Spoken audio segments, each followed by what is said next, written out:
So hey guys, it's Gerald Pauschmann here. And Barry Moore from Team Machu Picchu, Mototaxi Junket 2014. Yeah. We were fortunate enough to top the leaderboard for donations in that event.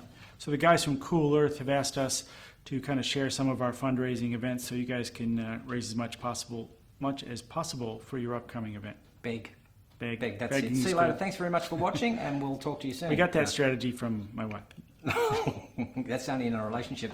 But I guess what we wanted to show you was that there are certain things that we did to be able to be the top fundraisers for Coolearth. And one of the things I think was a real big plus for us is this thing here. Video. The video worked for us well, and we started our campaign, I think about 4 weeks out, didn't we? Yeah, we probably started it too early, but I think 4 weeks out is great. So we did a series of four episodes that we released once a week before we started the race. So the first one was who we are, what we were doing, why we were doing it, and how people could get involved. So they kind of set the stage for what we were doing and built a little bit of anticipation.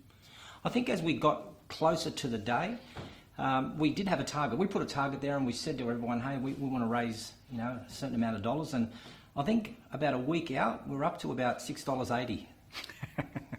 Yeah, so the key really was we built that anticipation before we left. Yeah. Once we got to Peru, we did a couple of videos before the race started to kind of let everybody know that now's the time to get involved. This is what's happening.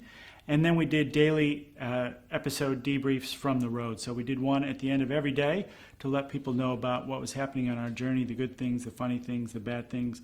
And people really love misery. So if you throw in the bad things, they love the bad things.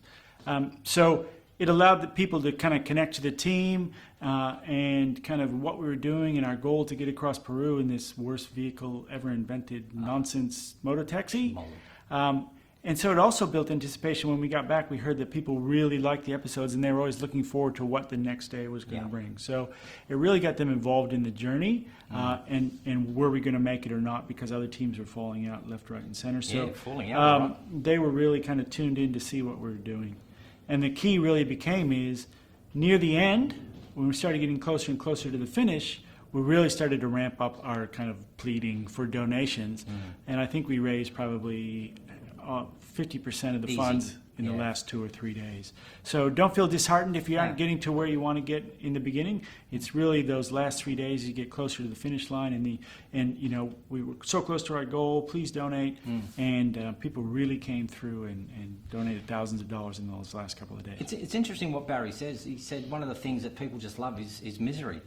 What I think you should do is maybe get Barry on your team, because I was freaking miserable the whole way. People were just looking forward to the amount of misery that I was going through. Absolutely. But really, you didn't need a lot of equipment. We thought that we would bring a whole bunch of GoPro shit and all of its accessories, and I think we use it maybe once or twice for our own benefit. But really, we use at the end a smartphone. And what we did use with the smartphone, though, if you are going to do that, is that we attached our headphones with a mic, and that proved to us that we got really good sound quality as well as pretty good video quality, and that was a big plus for us, and really ramped up the amount of views that we got. And we got most of our views from Facebook, from both of our friends who were watching, and 3 of Barry's friends who was watching. Yeah, so we made a daily video and we put that on Facebook, Twitter, and a couple of photos a day on Instagram, and that really brought people into the race and got them on our side.